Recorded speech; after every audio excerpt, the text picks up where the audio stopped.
There's like this thing. It's rotating.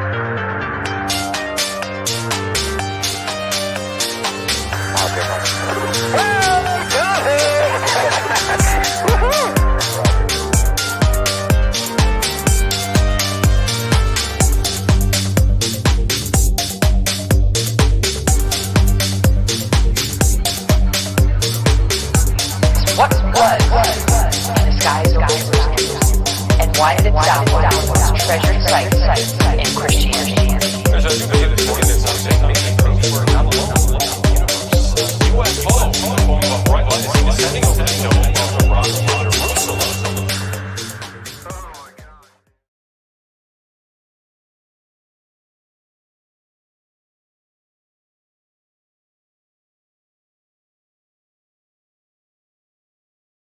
All right. They can try to keep us quiet, but we turn the mute button back off. How is everybody? It is Friday. I am your host, Richie Goofon, and you're at Goofon. It's it's March 11th. I'm joking around. 2022. And it is Friday. I'm very happy. That's right. Can't even tell I feel a year older, but what a night. That was an incredible night. You guys are unbelievable, and there's no other word than generous, kind, understanding. See, I think you understand me. I always get, the people from the other side. They don't understand. They don't get what we do. They don't understand. Blurry! Don't like the blurry. Yes, it helps with wrinkles and all that other blemish stuff. But I don't care. Oh, I think it has to do with this. Hold on, let me try this. I don't know. It's a light. Sometimes it helps. Let's change it. Look, I want to be a little green. No, I want to be a little blue. There we go. I don't know. But I think it helps. We'll see.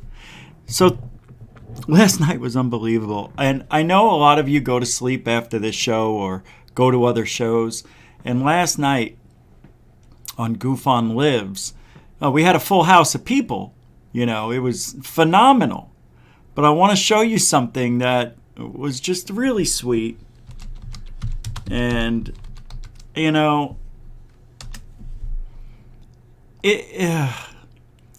when people do things like this for other people and there's no agenda, it's just pure friendship and whatever you want to call it, it kind of makes you, I can't explain it. It just makes you feel humbled and grateful, and it almost makes you want to go the extra mile, and don't let you guys down and things like that. I don't just do this as therapy for me, because that's what I think I'm getting out of all of this. It's therapy, and I'm gonna have to shoot myself in both eyes if this stays on, if this keeps going on. Now we'll start with the right eye. Yeah, we'll do the right eye first. But when people do things out of the kindness of their hearts, it really makes, and especially when it's aimed towards you, it makes you sit back and look at things a little bit differently. And I don't know if I'm explaining it the way I meant. Let's see, where is it? Huh? Is this it? No, that's here now. Here it is. What's going on? What is going on?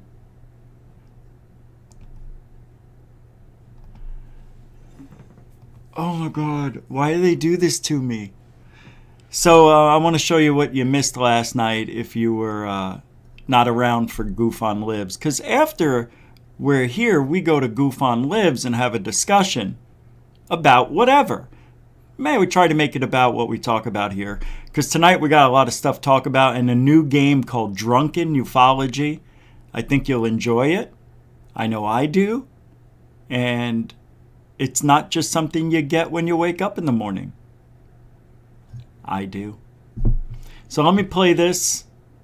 This was Dorothy. Dorothy Hawkins, you know. Everybody knows Dorothy. Watch. Out while I was talking to you and trying to position it. But hopefully you'll be able to see this.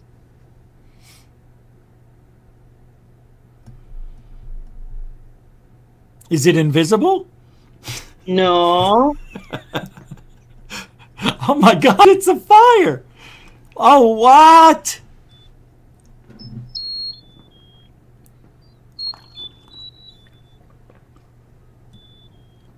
I've never seen a cake like that before. Is it playing Happy Birthday? It is. Very quietly in my little corner of the world to celebrate Richard's birthday.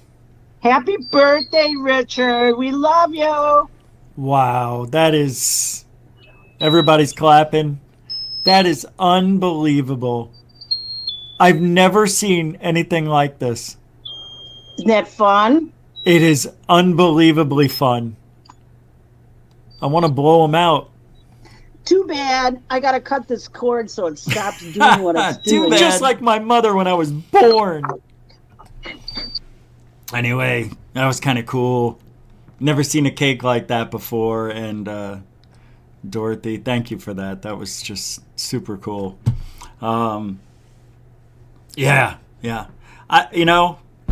We're getting older. I mean, I try to value things a little more. I try not to be so have knee-jerk reactions to things. You know, you've seen me make those mistakes before. What are you doing? I did it. No, he didn't say it that way. Ah, shit. You know, we all make mistakes. But anyway, getting old is weird. I'm trying to fight it, though. And right now, well, we're doing all right. We're doing all right. What? MEM from MEM, Texas, I believe that means. A $5 happy birthday apology. No. I'm a day late. Wasn't home last night, but did catch both replays. You are most definitely well respected and loved. It's so weird to say. Yeah. Thank you. Thank you. Thank you. I've seen you supported before. So thank you for being the first one tonight, and no apology necessary, believe me. I'd rather forget that I got the year older, but I don't want to lose the memories of those shows. So thank you. And because you're the first super chatter that I've seen, you get this. Thank you, MEM. Is that Texas? A $5 happy birthday. No need to apologize, super chat. Gosh. All over Father Time. Mucho gusto, generoso, lady. Thank you, Emmy. Thank you very much. Great picture, by the way.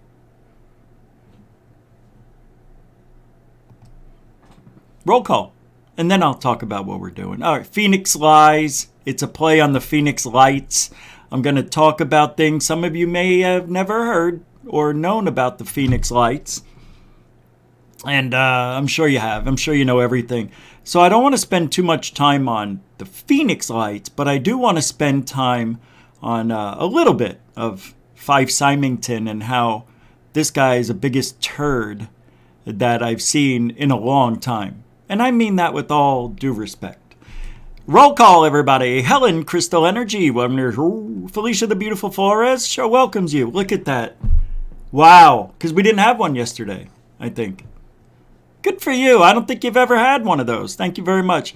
It doesn't mean anything. Yeah, for those, it's nothing. Zach Diecast Monster. Welcome to the show. Coraline. Welcome to the show. Lunar Sparkles 1. Welcome to the show. I don't even know what that means. 48 Cancer? Capricorn? Paul Fahey. Welcome to the show. All right. I'm detached from reality right now. It's just starting. Off-World Adam. welcome to the show. Dorothy! Yep. Fun fact, welcome to the show. It was still playing Happy Birthday this morning in the garbage. That's really funny, actually. I can imagine waking up and you hear, what the frick? It's, you gotta laugh. Welcome. Thank you, Dorothy. Brian Yates, the big Y. What's up? I'll be 50 years old in May. I'm a Gemini. I don't get to, when in May? I don't think I've, and I'm being 100% I think accurate on this. I don't think I've ever dated anyone who was born in May. Yeah, or April. Most of the time it's March, December, and September is when those things happen. Interesting. Well, we don't have to worry about that, you know what I mean? IR Film, welcome to the show. Area 503, Manny, welcome to the show. Mike Johnson, welcome to the show, bud. Good to see you. Hope you're doing well. William Bonney, 420, great name, great person. Welcome to the show. You know who I sound like? Mr. 333, beep, beep, beep, beep. Hey, well, let's finish off roll call that way. Yeah, we're going down the line here. We're looking at Lisa M. She's here with her long black hair and lipstick and eyes, and she even has teeth. She looks good, very photogenic in her Chicago Bears pullover sweatshirt. Welcome to the show. Denbub here, very photogenic picture there. He says, hello, Helen Crystal Energy, and a couple of emojis with the finger thumb and bicep check mark and even a flame. Welcome to the show. John Hintz, welcome to the show. Good to see you. Very photogenic eyeball in the mouth. John P. Adventures, welcome to the show. That is a stellar looking picture. Very photogenic, out of focus, but yet in focus. That is a really smart photograph. Welcome to the show, Lord Ludacris. And if you haven't noticed, no more plaid in his name. He's just now double L. Welcome to the show. 2 L's are better than 1. Lisa, we already did you? Sorry about that. Shadi Panorin, back to Rich G. No, we'll just keep going back and forth, make it a little bit interesting. Welcome to the show. Anthony Da Vinci, welcome to the show. And we'll get to the front door, see who's... Oh, wait, somebody trying to get through the back there. That's Black Lotus Productions. Good to see you. Great bunch of guys. Great podcast. You can catch them Sundays and Thursdays. This coming Sunday, they've got a great show coming up. Be sure to watch a photogenic podcast of Black Lotus Productions. Alien Girl 111. That could or could not be my wife. Welcome to the show. Jose Sanchez, welcome to the show. Darren Wickens, welcome to the show. Very photogenic head, I might add. We got Frap Sappuccino. What's up, Frap Sap? Rob, 2 R's are better than 1, Mr. Revis. Salty Bits is here. Saw Salty on Truth Seekers chat. Good to see you here in the chat room at Goof On. Very photogenic, dark picture there. We don't know what it is, but it is definitely photogenic. Gigi Abby Lynn's in the house. She's in the house. She built the house. This is one very photogenic human being. Yes, she is human. She is human. And let's get the show started, everybody. Wait, hold on a second there. I got one more person to say hello to, actually. We got Ben Yorkshire, UK. How you doing, UK there? And Raymond Lawrence. Welcome to the show. And the Baconator's here. I think I might have said him earlier. If I did, I don't mind saying it again. Welcome to the show, Mr. Baconator. All right, let's start this shenanigans. Got a cup of coffee, cup of joe. It's coconut caramel and a lot of love and a very photogenic cup of coffee.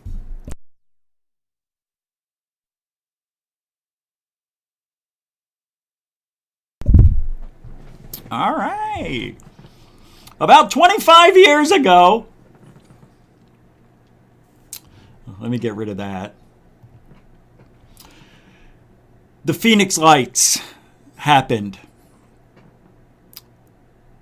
10, maybe 20, nobody really knows. Maybe 100,000 witnesses saw a string of lights traversing northerly at the border of Nevada into the state of Arizona. Southward, it did go through Kingman, Flagstaff, Sedona. It went, made a left turn right there over Payson, flew over Carefree, Arizona, jumped right down the middle of the freeway called the 51, and went right down the city center there and spread its wings. And a lot of people saw a 1 to 2 mile wide craft. One of the witnesses said you could land all 40 of our bombers on the wing of this craft. It was that photogenic and big. So there weren't... It's not like we had the iPhone back then. Those didn't come out till 2005, right? So 1997, flip phones were it, with the camera on the back side. That's it. Nothing was captured on video except 2 years prior, Dr. Lynne Kitei, a child psychologist or something, physiology, or she's something, and she captured, photographed, recorded these lights over what is known as the Estrella Mountains. And Estrella Mountains is Spanish for Star Mountain. Mountain to the stars is what they called it, kids. Yeah. Interesting, right?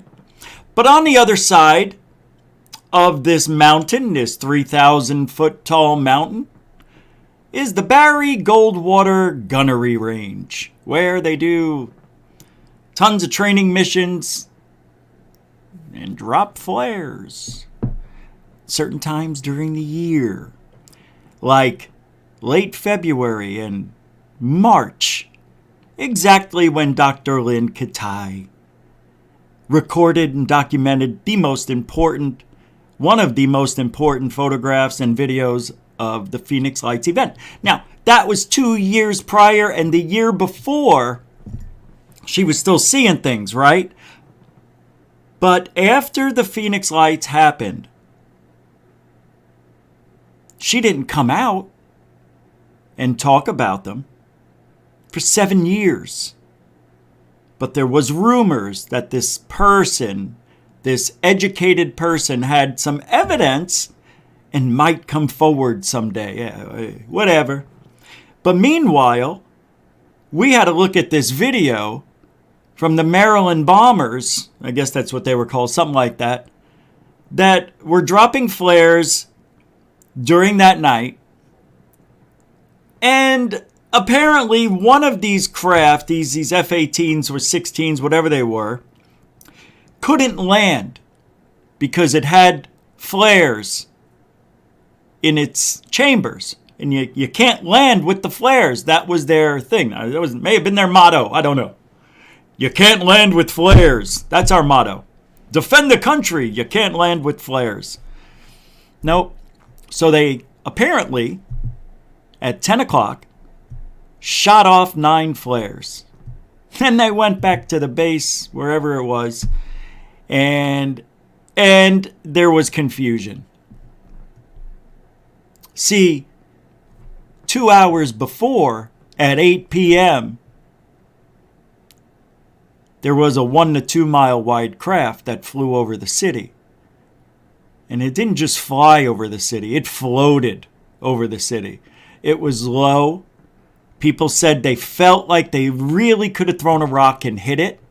When people looked up into it, where they could see the lights, it was a swirling effect of energy, if you will. It looked like if there was a fish swimming around making waves in a bowl, but you couldn't see the fish. Kind of waviness. Even one of the witnesses said when you looked at the craft, when it got further away, it looked like in the summer when you look at a road and you see the heat off the road, giving you that mirage effect. Well, that's what they said. Now, the wings, how are we doing it? This way? We're going to go like this. Like this. Apparently, when the wings were out wide, it would float. But many of the witnesses said when the wings went like this, it jumped. It jumped fast, and then it would stop and then float. Jump, contract, jump, expand, slow. So whatever that effect is, people saw it. Not a lot of people know about that, but it is something that was well documented, because a lot of people go to the Phoenix Lights story of Dr. Lynne and look at that as the Bible of the Phoenix Lights. I like to call it the Phoenix Lies, because there was a lot of confusion going on when those lights came down from the north and flew over the city. Kurt Russell, who was flying his airplane, you know, the actor, Goldie Hawn and all that, he and his son, I believe, were flying into Arizona and reported seeing these lights at, near the airport. And it was recorded and documented, and sure enough, it was Kurt Russell witnessing it. In all walks of life saw this. Congressmen, doctors, lawyers, machine workers, laborers, everybody saw this thing. Now, at this time of night, an hour ago, it would have been dark at this time, So there was no sun. There was no, I don't even think a moon was up, to be honest with you. But whatever it was a very dark night, and people were able to see this thing go over their heads, and they were able to see through the craft. And they said when it passed by the stars would kind of move, along with the shape and then go back to their normal position. You know what I'm talking about. If you put a glass in front of something, it gives it that weird mirror effect for a second. And that's what people were saying. It was blocking the stars, and then they would reappear, and you would see them. And it's pretty interesting. Nobody heard anything except a few people said they heard a very slight buzzing noise, like electricity. Apparently, this thing was going so slow. Nobody ever said it hovered, but that it was going at about a walking pace, they assumed. I've actually used that term before, a walking pace. It's a good one for slow shit like balloons. So, a lot of people saw it, and believe it or not, I believe it was a real event that happened at 8:15, 8:30 here in Phoenix. This thing traveled 500 miles in half hour, or, something like that. There were reports earlier in the week, and even earlier that day, somewhere upward of 65 reports coming in. And I don't know where the report is now, because I remember being at Dr. Lynn's. I used to go to all of the movie premieres because they would be in Scottsdale, and that's where I lived. And, why not mingle with the people?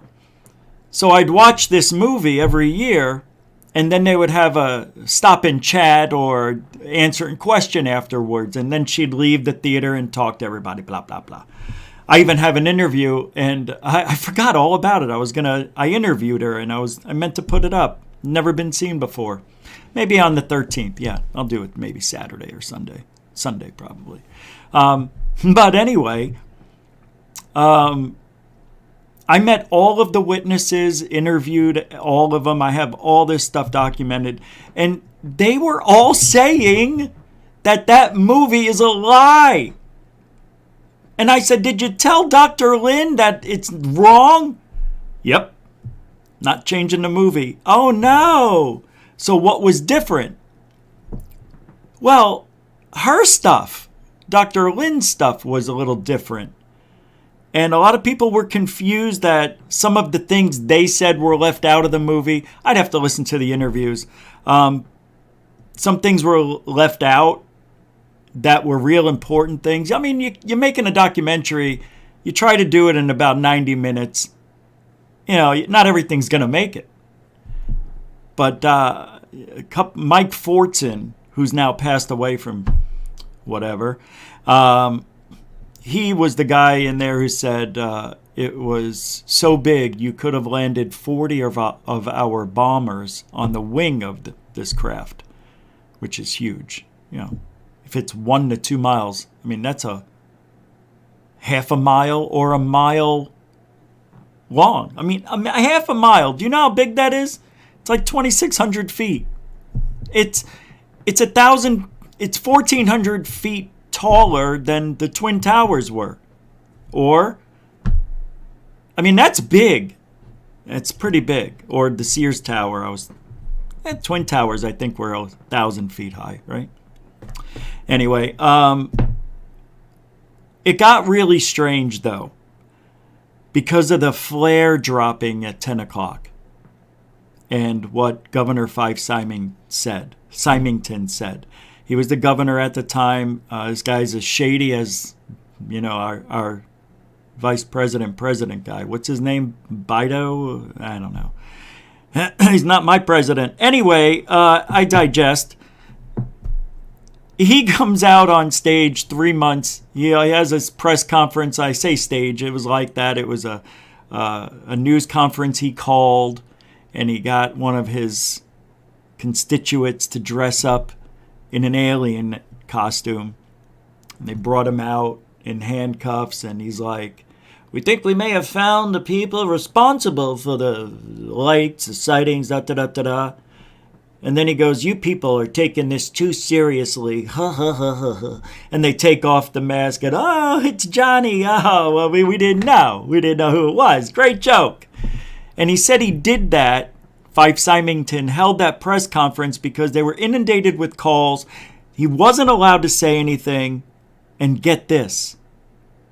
Years later, this Lion POS says that he saw the Phoenix Lights come down. He saw them as it came over his house or near it. It is the biggest bullshit story of the Phoenix Lights. This guy we should lock her up. Lock him up. I said lock her up. Freudian slip. This guy should be locked up for lying. It is awful what Fife Symington did. Now, all these people, they estimated probably 100,000 witnesses saw this thing. So what they're basically doing is saying, you didn't see anything. And then one day on the news, somewhere around where Symington did, I think it might have been after, I don't know if it was a month later. I think it was 3 or 4 months. I can't remember. Really? Oh, my God. Well, they saw what flares looked like. One of the news reporters was doing a story and noticed the flares in the background and recorded them and thought, wow, that looks like the Phoenix Lights on March 13th. So they used that story and said, is this what was captured on March 13th, 1997? Some people say it is. Jim Delatoso says otherwise. And then they had Jim Delatoso, who I think gets paid to say things are UFOs because this guy's not that bright. And he should be smart. And he's awful, just awful for the community. And I'm saying that with all due respect. Not everybody's awful, but this guy's made this software, according to him, that detects the spectrum of light. A light bulb, a car light, a stoplight, a candle, and they all have different wavelengths, right?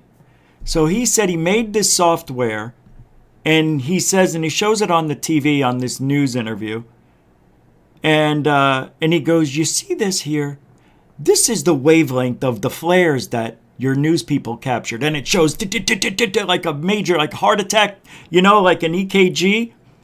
And he goes, here's the Phoenix Lights spectrum. And it's a straight line. Gotta be aliens. Nothing in our spectrum that looks like that. Can't be flares because it doesn't have the beep, beep, beep, beep, beep, beep, beep. He made the software. Hello? Do yourself a favor, Jim. What's that? Make yourself look good every single time, even if you gotta lie. I know. Yeah. Take a bath, too. Homeless. I could have sworn when I met the guy he was homeless. Atrocious. I actually had to leave the theater. It was dank. He was dank. And he wore patchouli. You know, like one of these hippies. Fuck out of here with that shit. Go take a shower, get that patchouli shit off, dress your fucking self like a human, and comb your hair. You're in public. Go walking around like a tree stem. Unfucking believable. Look, Jim Delatoso, we have a little bit of a history. This guy wanted me to film his sister's wedding for free. I'll give you time. I'll give you my time, and we could analyze your footage. When I called his mother to find out if this was real or she lost her shit. She says, Jim wanted you to do what? I said, he wanted me to record your daughter's wedding. Rich, have you ever met Jim? Nope. She says, oh my God, he is not getting out of this. Oh man, it was amazing. And she said, Rich, don't come. Jim would never pay you. What is going on? This guy must be such a dick. His own family's throwing him under the bus. That's a good story. I didn't tell that one too many times. But Jim Delatoso, he's bad news for ufology. This guy's, he used to be popular. Now, D'Antonio took over that role more or less. And I like D'Antonio. I think he does a good job. He doesn't believe everything. But anyway, back to the Phoenix Lights. So Delatoso is saying on the news that this is a legitimate UFO. This is not flares. Nobody believed it. Everybody said, they were flares. But the people who saw the craft, they know it wasn't flares. And you can tell when you talk to them, they know what they saw. And that was an amazing experience because you could just tell when people really saw something compared to people who think they saw something or lie. And these people, everyone I spoke to, I believed. And that never happens. So the Phoenix Lights is a legitimate UFO sighting at 8:15, 8:30 here in the valley. Well, where I used to live anyway. So some years go by and Dr. Lynne comes out. This is breaking news. What is it? A child chronologist or psychologist or something like that comes out about the Phoenix Lights, has new evidence she wants to share with the world. Here's Dr. Lynne Kitei. Kitei? Thanks, Jim. And now, Dr. Lynne, if you know her, she was in show business when she was young. I think she was on Broadway, as a matter of fact. Not a huge role, but she was an actress. This was like watching somebody have their career reborn at 60, you know? It just felt weird. And she's nice. And she's a really good person. It just was weird. It just felt like staged. You know, like she has been waiting her whole life for this moment to be the center of attention. She's going to win an Oscar. An Oscar? No. An Emmy? No. A Golden Globe? The MUFON Researcher of the Year.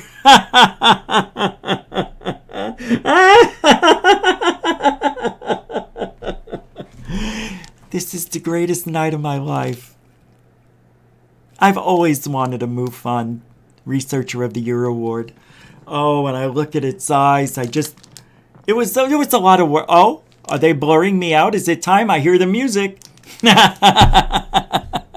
Get over here. Come on, there we go. Oh, by the way, as I was saying, I'd like to thank Jim Delatoso. Ooh. It's a sign. I better go. Good night, everybody. Oh, I wanted to thank my husband. If it wasn't for you, sweetie, Now, Dr. Lynne and her husband lived on a mountain about 300 feet up, I think, or 4. And it was on the back of Camelback Mountain. It was, I think, Squaw Peak is where they lived. But where she lived, she was up. So she could see a lot of stuff and see directly down where Star Mountain was, Estrella Mountain. So she would have a great view of the flares when they dropped them.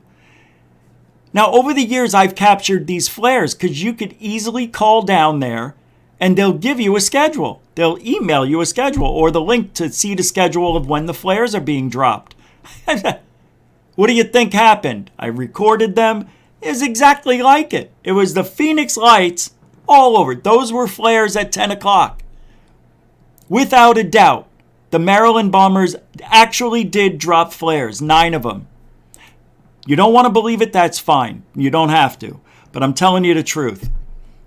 Yes, and they did it, I think, to throw the scent off of what happened at 8:15. Now, Dr. Lynne, she's trying to hitch her star back up to fame and fortune and everything that goes. But there's another guy named ex-governor Fife Symington some years later comes out and says to James Fox on his documentary there, I saw the Phoenix Lights. After he denied anything about it, all this other shit, he was the governor at the time, but everybody hated him so much. This guy, they hated him. I hated him. We all hate. He was dirty anyway. He already got in trouble for the Keating scam, Charles Keating and all the embezzlement, all the shit. So he was already a dick. So he tells this story on, hold on a second. What was that?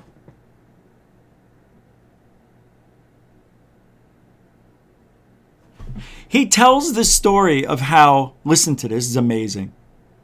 And if you haven't never heard when I talked about this over the years, it's crazy, this guy. He is really, these are regular people that run our country, right? You know what regular people look like when you go to Walmart. It's us. It's us. I'm not ashamed of it. I'm a little ashamed of it. But when I was growing up, I used to think these people were intelligent and they are truthful and smart people. They don't give a shit about anything but themselves. Fife Symington was that way, which is why he got in trouble with the scam, Charles Keating scam, embezzlement, all this other shit. He said he got home at 8:30 and the lights had already come and gone at this point.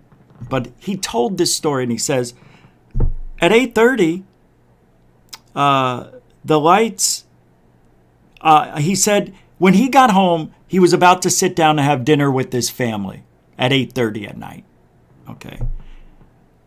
But he was all riled up, according to him, that he wanted to go see if he could see the Phoenix Lights. Now, mind you, the sighting just passed. All these calls were coming in to the airport and, 911 and all this stuff, right? Tens of thousands of people seeing this thing at 8:15.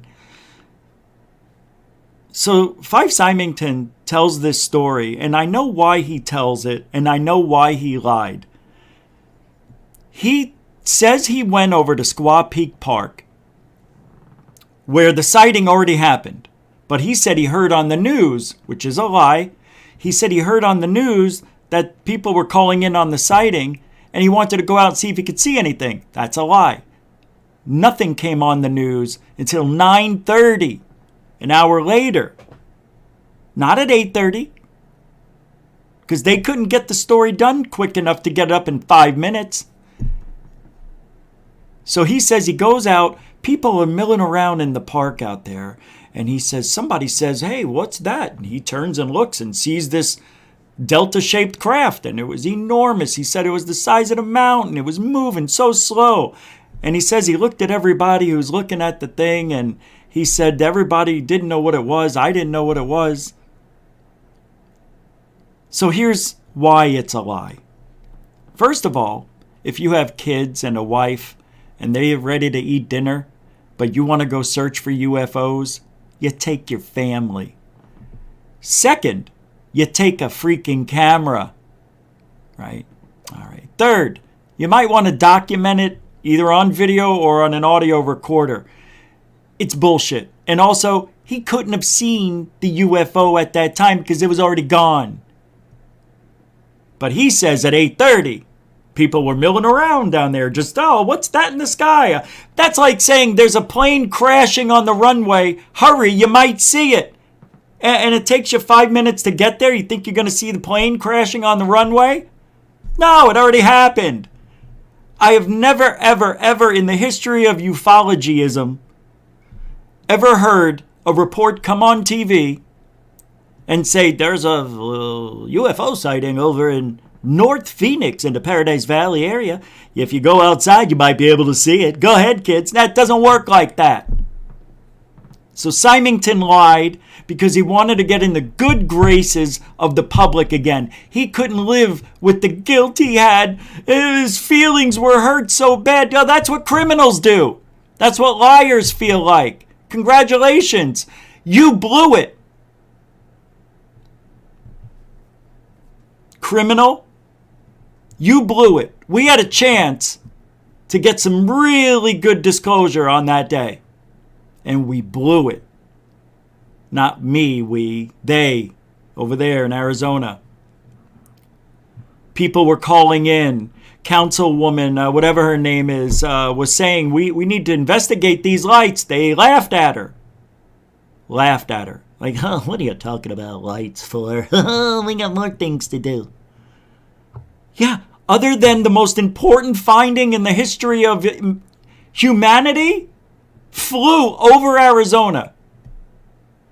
And Symington brushed it under a rug, and out of guilt, 8-9 years later, comes out and says he saw it?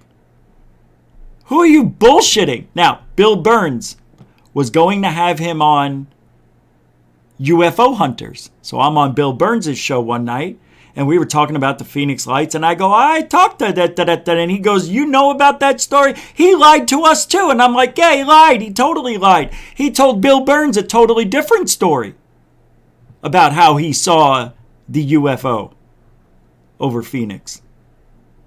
Changed the time, I think, to 9. I got to find that episode. I want to play that. This is like 5 years ago. Oh, what a great interview. We had good time on that segment. Talked about it for like 10 minutes, too. Yeah, he said, Rich, when we interviewed him on UFO Hunters, we walked away scratching our heads saying, this guy's full of shit. It's funny. Bill Burns with his New York accent. Or whatever. So here you got the governor of Arizona about the Phoenix Lights, lying, cheating. You got Dr. Lynne, who says she captured the UFOs 2 years earlier and the year before. We're really catching flares. Lied. Or she really thinks that she captured these lights. These fireball lights that just hang in the sky for 5 minutes. It's always 5. You want to know why? Because that's the timer on these flares that they drop in Arizona. And they're never 10. It's always 5 minute. Well, I can't say always. They have been 1 minute flares before. 1 in 5. So I'd say 1 in 5 are the most common ones I videotaped. Anyway, so 2 big components on the Phoenix Lights mystery and their bullshit. How do you feel now? Oh, it's the best sighting ever. No, it's the worst and the best. It's the best and the worst. And it's sad. We had a chance in Arizona on March 13th, 1997 to possibly capture disclosure. I wonder if we did. There's no video. There's a video that they're saying was shot 2 nights earlier up in, I don't know, Payson or something. It had nothing to do with the same night. And you can't tell what this thing is. It did look strange, but nobody knows. But nobody captured anything. How's that even possible? Right? 5 million people in the state, and this thing goes straight down the center of it, following the freeway, basically, the I-17 north, then south.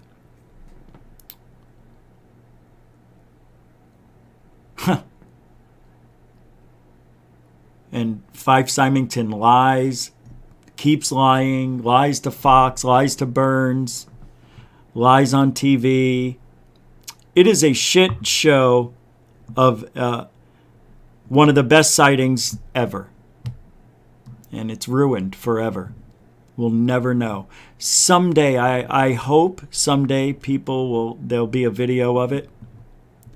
But let me tell you, now, after a while, Dr. Lynne's movie came out, and there's not really that much of a buzz about the Phoenix Lights. It's about as much buzz you'll get with the Phoenix Lights like you do with Rendlesham.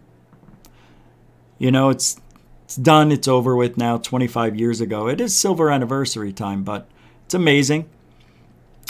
So, like I was saying a few minutes ago about Dr. Lynne, nice lady, but I think she enjoyed the spotlight, like really enjoyed it. And I don't blame her, because you don't have those opportunities come around, but it gave a weird vibe. Like, I felt like I was watching, it's a bad analogy, but do you remember the movie Mommy Dearest? Do you remember her? And she was trying to get her career back. She was getting older, and nobody was paying attention to her and giving her the great acting roles anymore. I'm getting old, and once I get old, I become useless.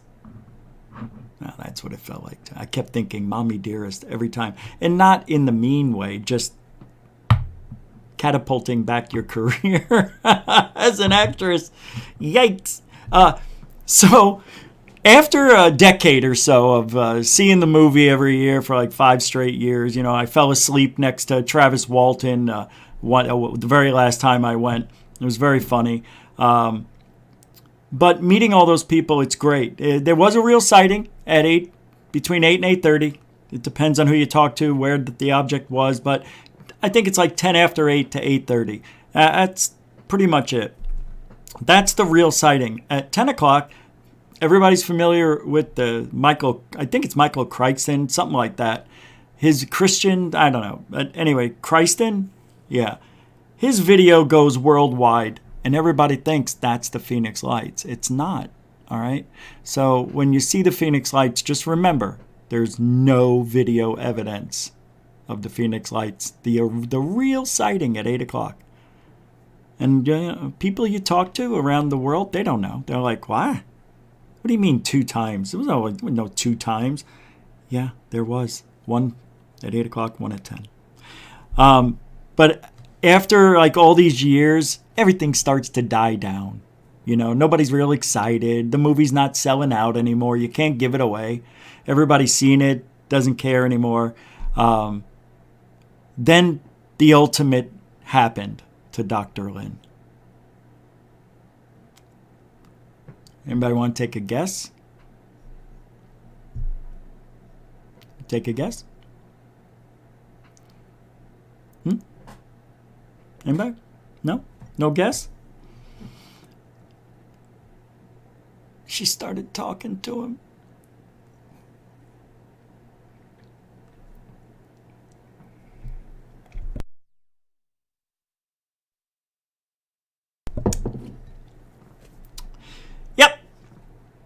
Yep.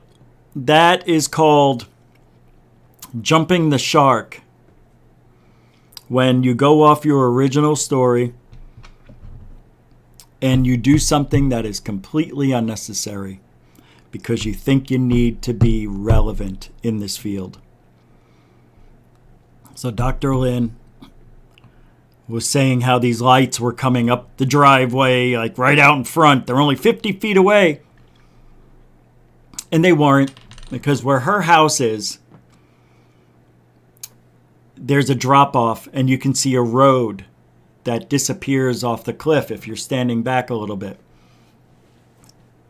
And in the photos, One I think is a headlight of a car, but the way it looks, you can't really see the car, but you can if you know how to look for it. And another one I believe was from a light post, and the other one was somebody's house lights were on down underneath her, on a different tier on the mountain. But she started talking to the aliens. And from what I remember, and hey, nice lady. I'm not saying anything other than what I think. Nothing against her, no nefarious intent here, just telling you what is going on. Now, she's saying that these aliens, anybody want to take a guess what the aliens are saying? Yeah, we're gonna blow up the planet. Blowing it up. Yep, gonna blow it up. Gotta slow down with the technology, people. We're gonna blow ourselves up. Isn't that always the case? Anyway, maybe I'm wrong. But I know that she was talking to aliens. Getting a vibe from them. Feeling their love, as far as I remember her talking about it. I mean, you don't need to make flares into beings.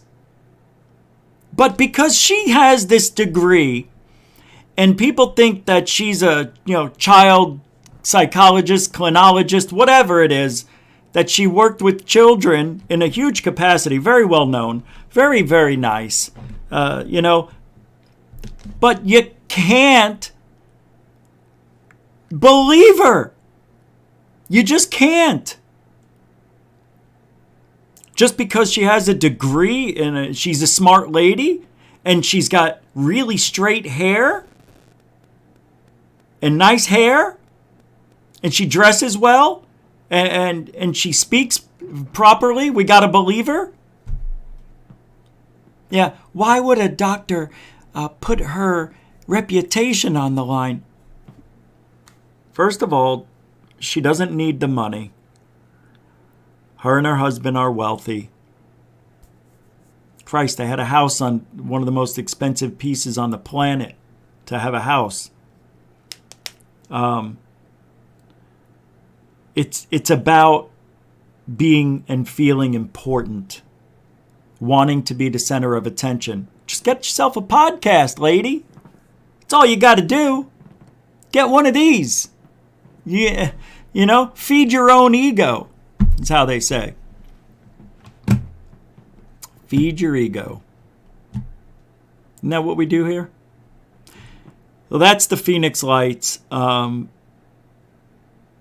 It is, in a nutshell, a mess. And we had a chance to have disclosure. We had a really good chance. Some sort of disclosure. It's a shame.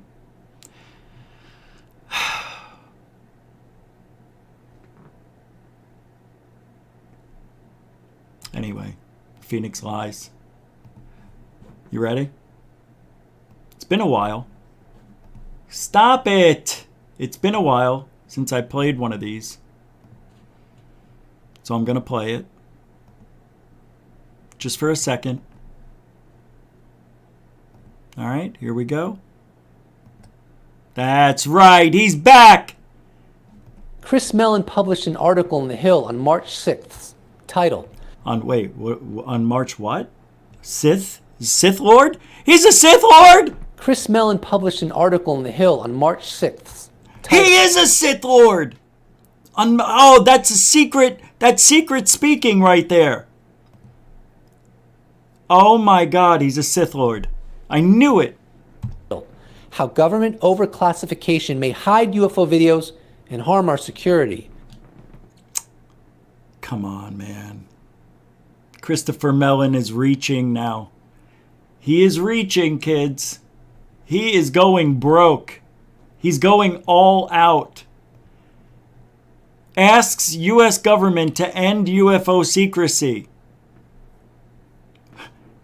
Wow. Go get him, Tiger.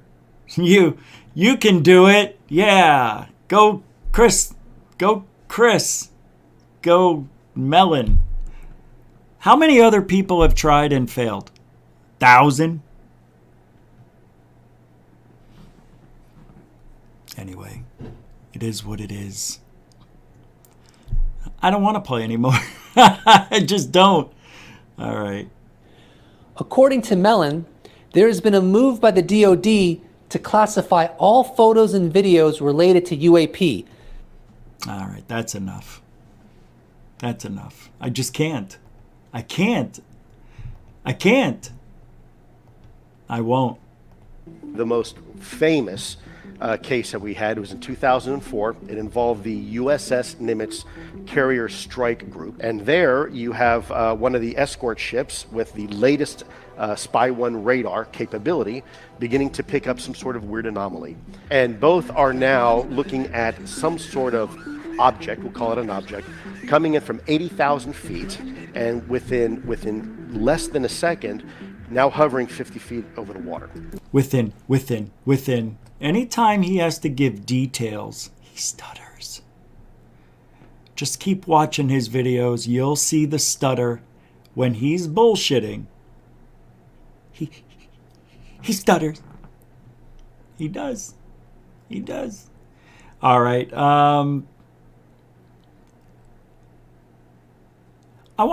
No, we're not.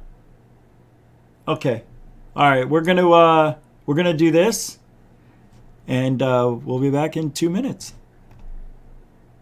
Hey, no, come on! I had it all set up nice, bastard.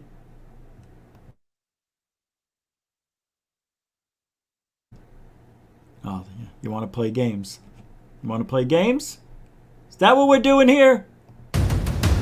If the crash retrievals are true, then all bets are off.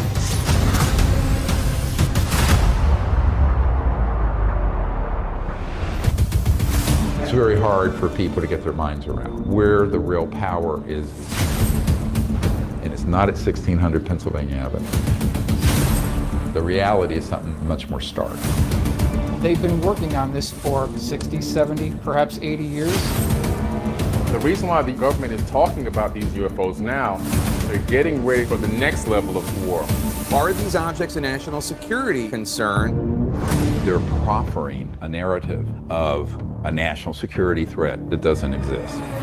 I call them alien reproduction vehicles. They're made by private corporations somewhere on this planet. Technology from Roswell from 1947 has largely been held back from us.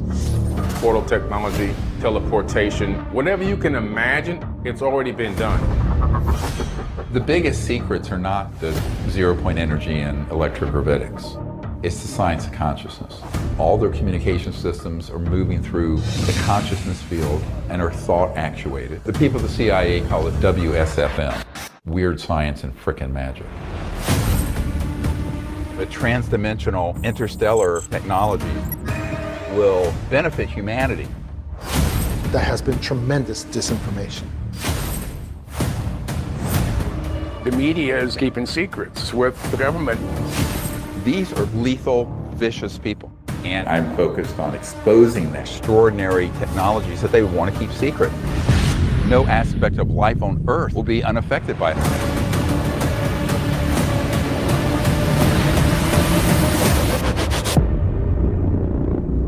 Above Top Secret, the technology behind disclosure.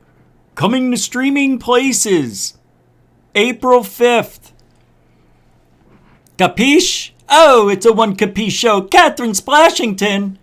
Thank you very much for the 115. Mucho gusto generoso. I forgot. Yeah, don't forget. You can help support the show with PayPal, Cash App. You could even become a patron or Super Chat, Super Sticker. Thank you very much, Catherine. Mucho gusto generoso. And thank you, KS. $1.15 Super Chat at Gush. All over the world. Yeah. All right. That was weird. Thank you very much. Continuing supporter of GoofOn. I was watching Truth Seekers earlier, and he was doing part 2 of the David Wilcock. And I just remembered that Wilcock was supposed to start the show tonight. But he wasn't here when I got here. He's still not here. I don't know where he is. What's that?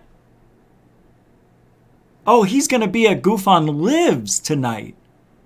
Oh, I didn't know that. Oh, okay. Okay. Ma! Meatballs! She's bringing them. She's bringing them.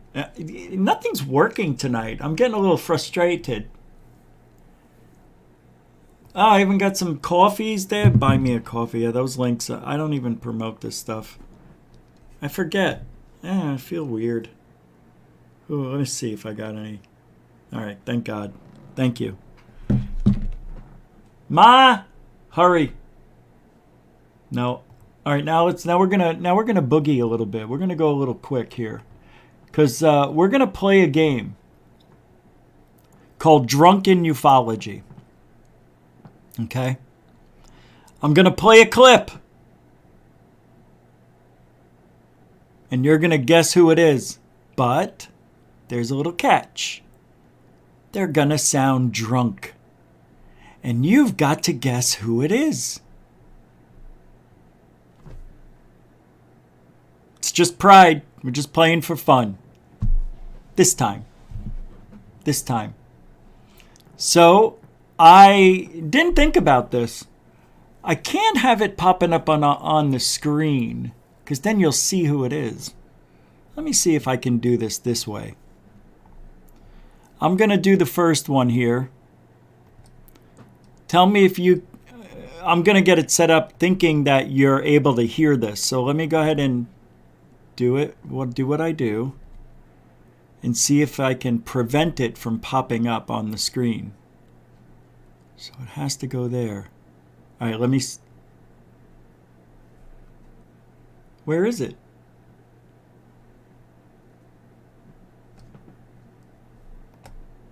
What? Oh, here it is. Okay, I gotta bring it over. That's right. All right, I'm gonna try this. If it doesn't work, it's okay. It should be an easy one anyway. So let me make sure it doesn't pop up. Yep, it popped up. You mother... See? You can't play. Oh, let me try this then. I'm glad I thought of this. Oh, I know what I could do. Hold on, I just realized it. I know what I could do. Hold on. Let's try it. Let's try this. Okay, so let's start from scratch. Watch what I'm gonna do. Oh. That's not it. And then I just bring this back. Now I got the clip ready. The next one. All right, we're going to do this in slow motion because that's how we get them drunk. So I'm going to play this clip and you have to guess who it is. You ready? Since December of 2017 with Commander David Fravor. Who is that drunken ufologist? Who could it be? Anybody want to take a guess? Tic Tac UFO case, which I broke before the New York Times. This is great. Who is that guy? Nah. You ready? No. Wow, you guys aren't getting it. This is amazing. You ready? It's the guy on the right. I reported on that twice. Barry got it. There you go, guys. Now you're figuring it out. These aren't all that easy, kids. All right, let's get out of that. Next. It's not going to be Bob Lazar because I'm going to, maybe later I will. Oh, I know what I did. Okay, here we go.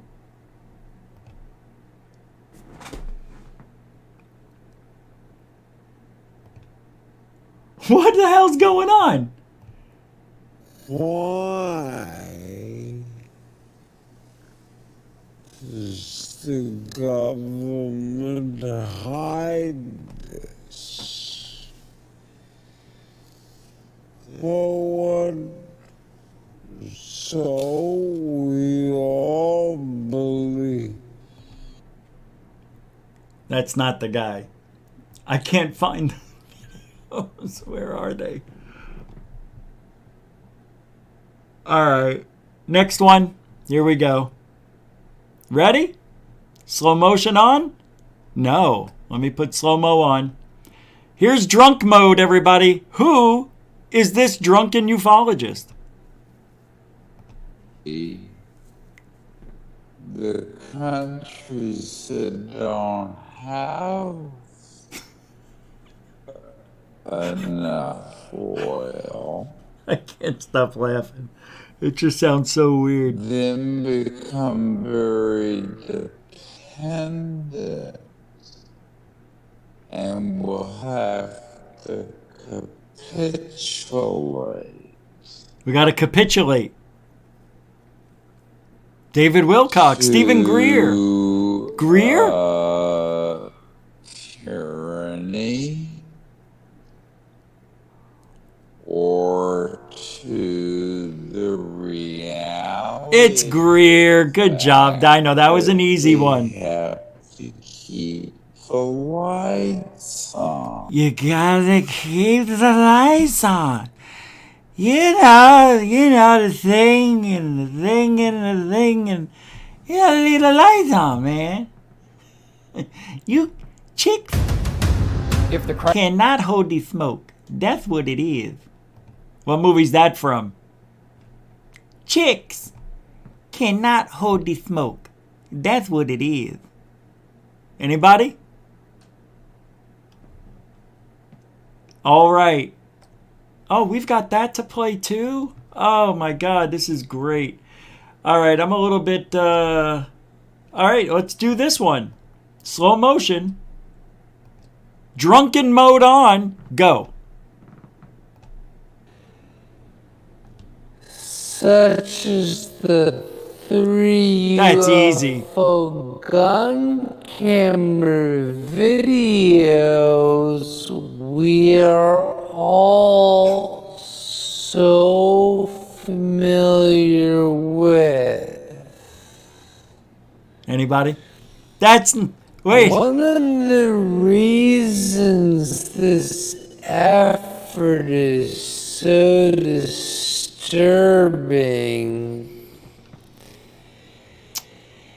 is that the DOD isn't even claiming retroactively.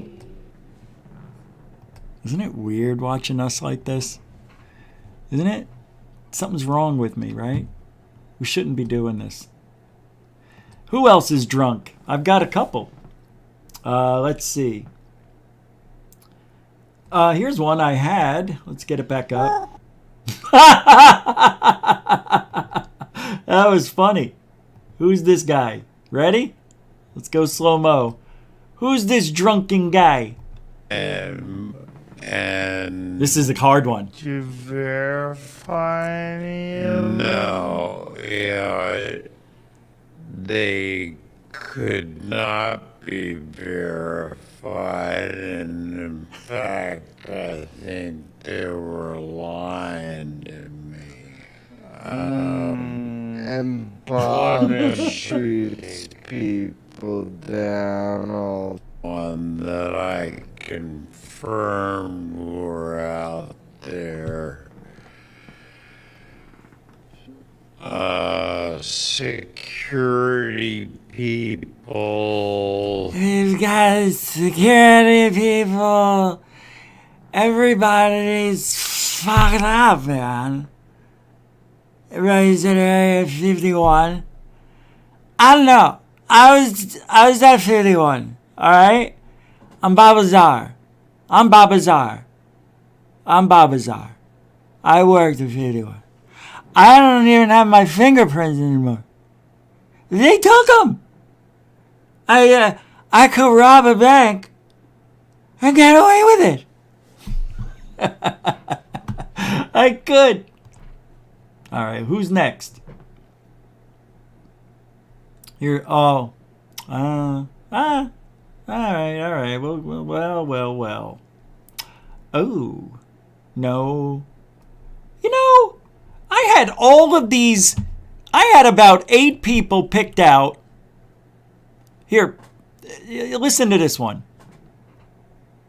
Who's this drunken ufologist or whatever? Hold on. Here we go. Story about a hero. So it's the hero's journey. Oh. The rat didn't even have pancreas. The rat didn't even have a pancreas. It had no pancreas. It didn't. I got to play this video for you because this is newsworthy. We talked about this here on this show when it happened, and I want to show you something that it's in the news. It's regular news. Has nothing to do with anything but the personality of a liar. I bring you Juicy Smollett. Jussie Smollett going absolutely ballistic in the courtroom after being sentenced to 150 days in jail for staging a hate crime. I did not do this, and I am not suicidal. And if anything happens to me when I go in there, I did not do it to myself. And you must all know that. He thinks he's like Epstein? Oh, I'm not gonna off myself. Shut off. I'm not suicidal. Stop laughing about that. I am not suicidal, and I am innocent. I could have said that I was guilty a long time ago. Smollett will also have to pay $120,000 to the city of Chicago and do 30 months of probation. That's a shame. Your Honor? Yes. As you watch that, you feel for him in ways because there's something else going on with him. Was this the right decision on the part of the sentencing? And what do you think happens next? Honestly, I think the judge could have given him more time because I have the statute from Illinois. He gets 1 day of sentence credit for each day of his or her sentence of imprisonment. So 150 days is really 75 days. And what is that? A couple of months in the county jail? And he's asking for protective custody as if, you know, I'm so special, they're going to kill me, and I'm not suicidal. I mean, if somebody acted out like that in my courtroom, I would make sure they was sat back down, kept quiet, and until they were quiet, they'd have to stay in the courtroom. They could not leave my courtroom like that. But that is indicative of everything he did throughout this case. He is arrogant. He is condescending. He is everything that the judge said he was. He was convicted on 5 of the 6 counts. And in the end, he imagined and created this racist, homophobic schism in this country that he's a victim of white MAGA people in Chicago. What was the penalty it could have been? What was the range? I thought you were he could have gotten, my understanding was 3 years on each count. 3 years. Unbelievable, this guy. That's what happens when you get busted. And I wish we had something like justice for being a hoaxer in ufology. You know, I would love a legitimate shot at going up against Corbell for those bullshit videos that he gave us. I would also like to go up against the assholes who had those 3 videos released, the Gimbal, the Go Fast, and the TikTok. I know. We don't get that here.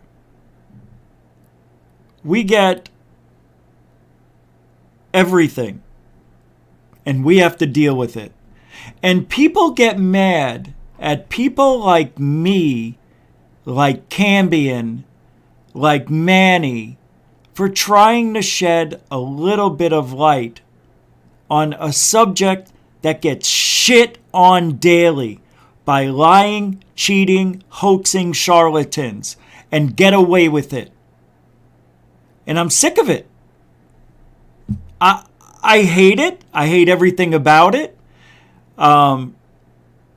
People out there who lie about their experiences just to have some sort of commonality with each and every one of you, that is also bullshit. There's hosts out there of podcasts who say they've had all these experiences.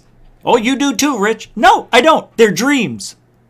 And that's how I play it, because that's what they are. Yeah, I've had the sign on my license plate fall off, weird orb-like things and shit moving. I've seen it. I know shit's real.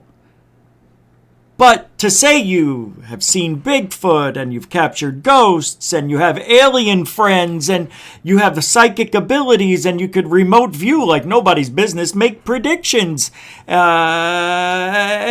transform into other buildings with the other people in ufology. That's one person. And I didn't even finish. Come on. At least I have video evidence of all shit I did the first 5 years here in this field and other things. Don't see that shit from this person, these people. All you get is a lot of, I do this, I see this, I am this, and this, with nothing to show for it. And I don't like being lumped in with those people. And I don't think there's anything wrong with somebody who's been in the field, me, for a long time, who has actual experience behind a camera, recording stuff, spiritually, Ouija board shit. I mean, we've tried it all, right? We have fun at the same time we're doing some research, right? We don't see that with these other people making these freaking claims.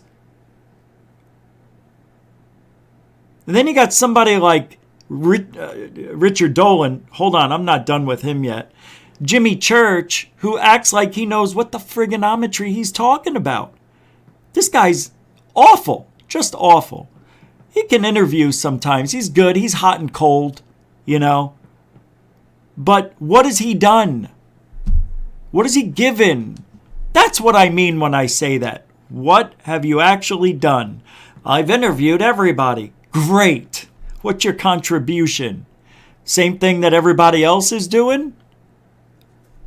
What have you taught people in ufology, in the paranormal? What have you given back that you've learned? Jimmy? What has Dolan done? Dolan had his chance.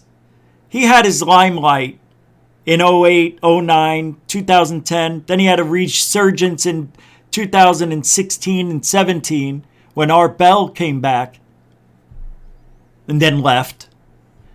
Dolan got a little boost from that. And then he put out that hoax documentary. But what is he teaching us? Dolan. Nothing. Nothing. What? That he has a good memory? He can remember historical things? What has he done for us lately? That's all. I think everybody has a piece. Everybody has a part in this huge puzzle. And I get that. Dolan isn't the boots on the ground guy. He's not the guy who's going to hold the camera and go videotape shit for nights on end. He's not that guy. Not a lot of people aren't. A lot of people aren't.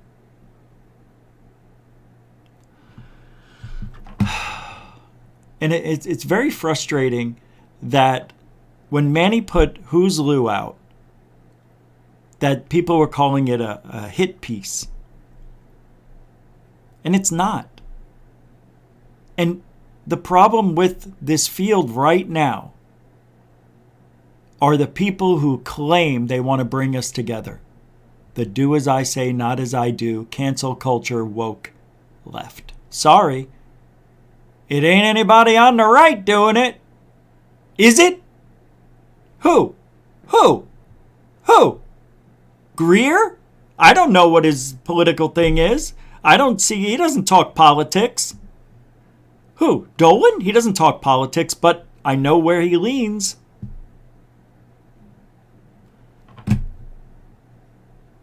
But it's here. It's here.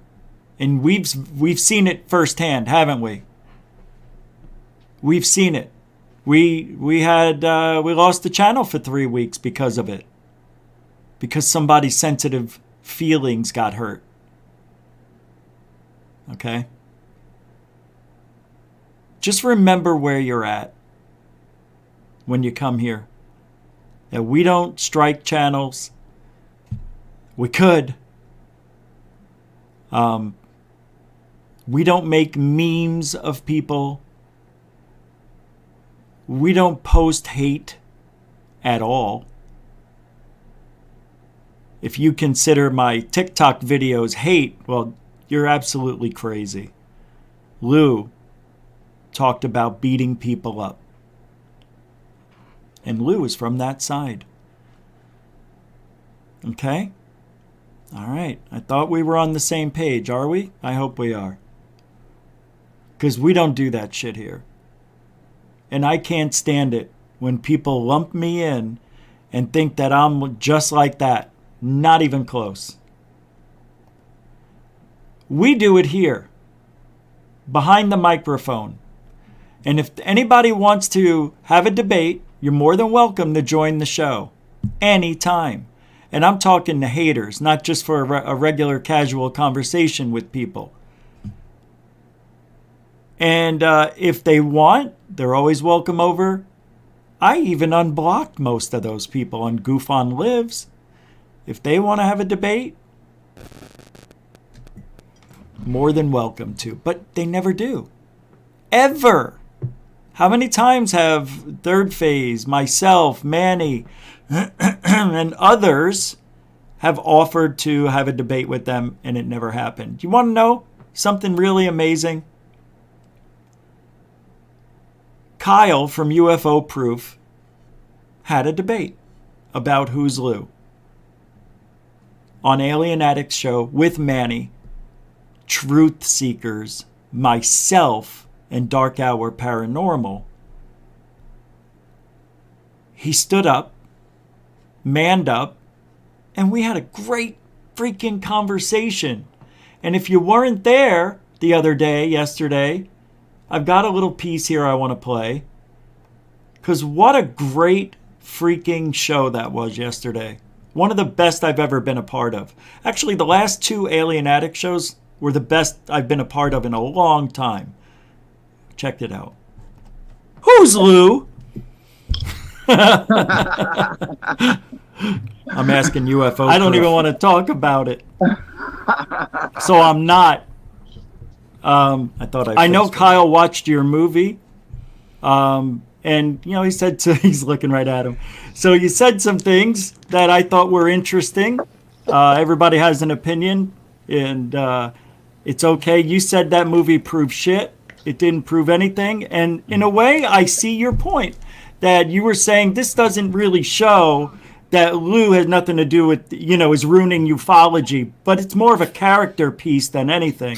Yeah, it's like a hit piece is what it like, With it seems like it was out to just make Lou look back. So it's like, let's go back and see that, his childhood, or let's go see because he couldn't pay his mortgage, or, like none of these things had anything to do with him doing something bad in ufology. Like he didn't do, it's like, I don't see how any of that had any kind of relevance as, to make, because he didn't do something, like how does that reflect on someone judge a character? We need to know character. That we need to know what's your integrity. If you have a whole history of upsets and mystery, it does play on your integrity a little bit. And I think, if I'm not wrong, that's one of the things that Manny was attempting to highlight in going back so far with Lou. But what did it show? How did it even show him being a bad guy? Like, what was it in there that said that he was bad? Well, it's Good not question. It's not necessarily that he's bad. I think, people went into this movie expecting it to be a hit piece, and it certainly wasn't. It was something more informational than anything. And if nothing else, it gives us a foundation of who Lou is as a person and that character that's been shown off screen that we can now understand a little bit to bring back on screen when we see him talking about things. Yeah, but I'm just saying, like, did it show that, that hit? What did it say about his character? What did you get from his character from it?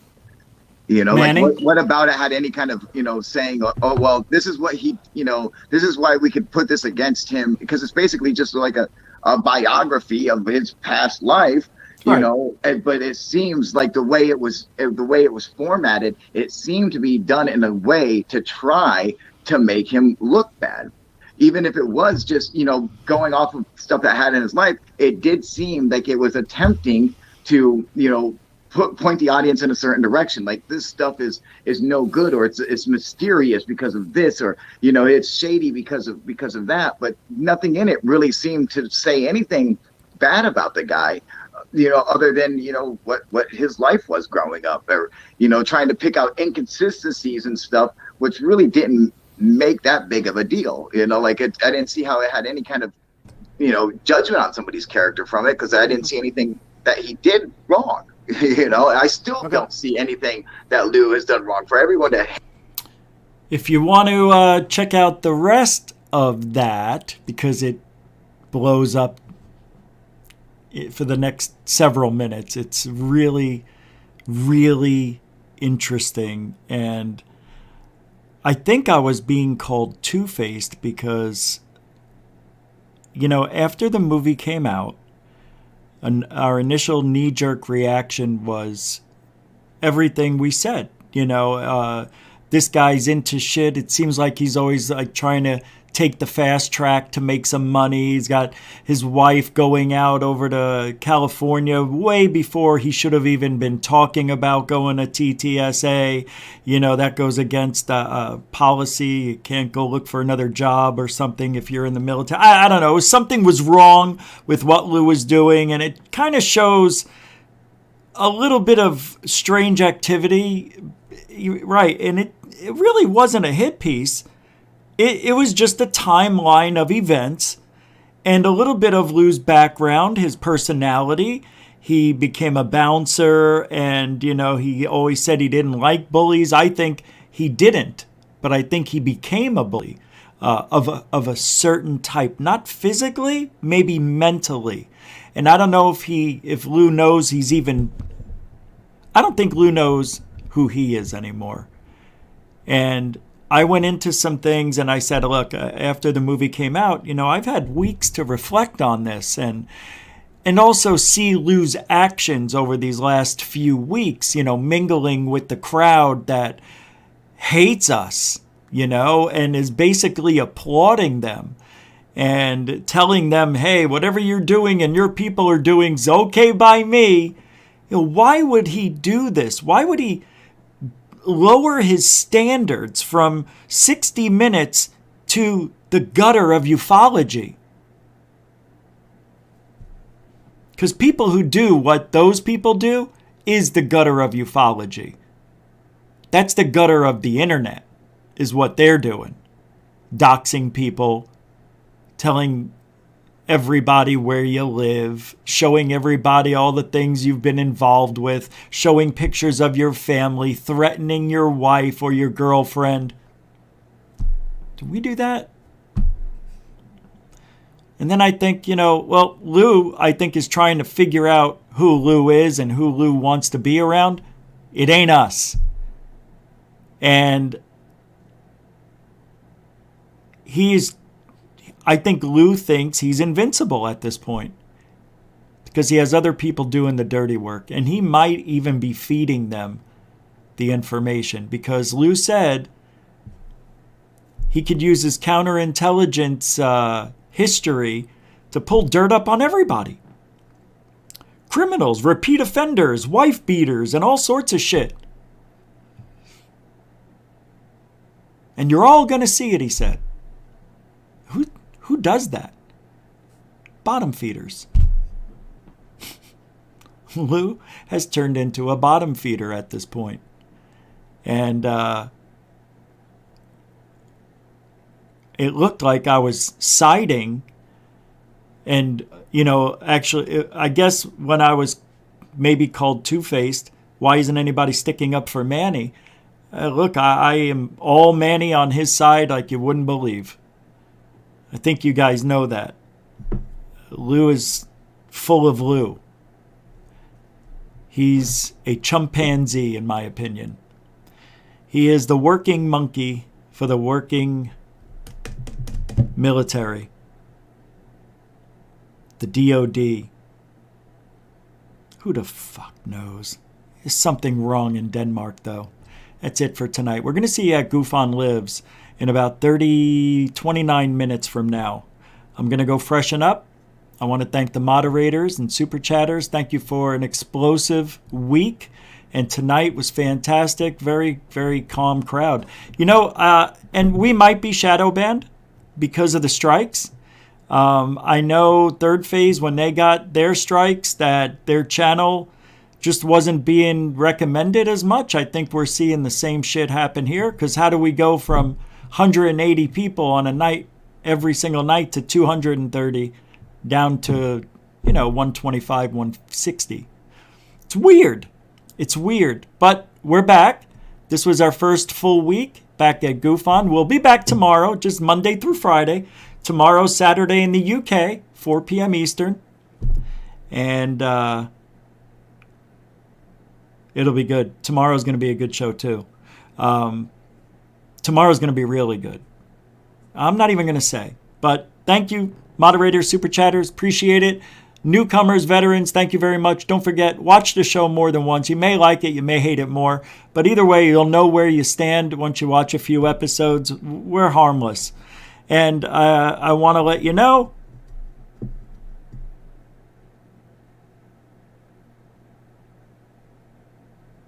we'll see you in 27 minutes. I forgot what I was going to say. Damn it. Have a good night. Have a great weekend. I'll see you tomorrow if you're around.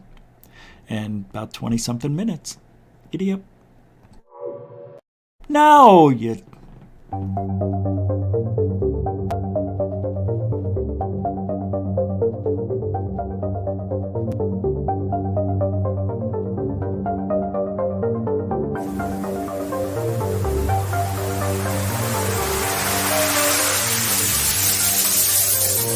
There's look at this thing.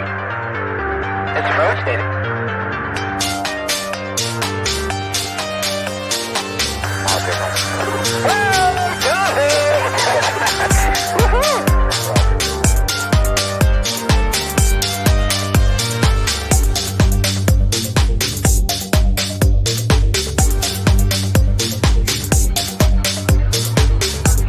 What was in the skies over and why did it stop one of the most treasured sites in Christianity? UFO,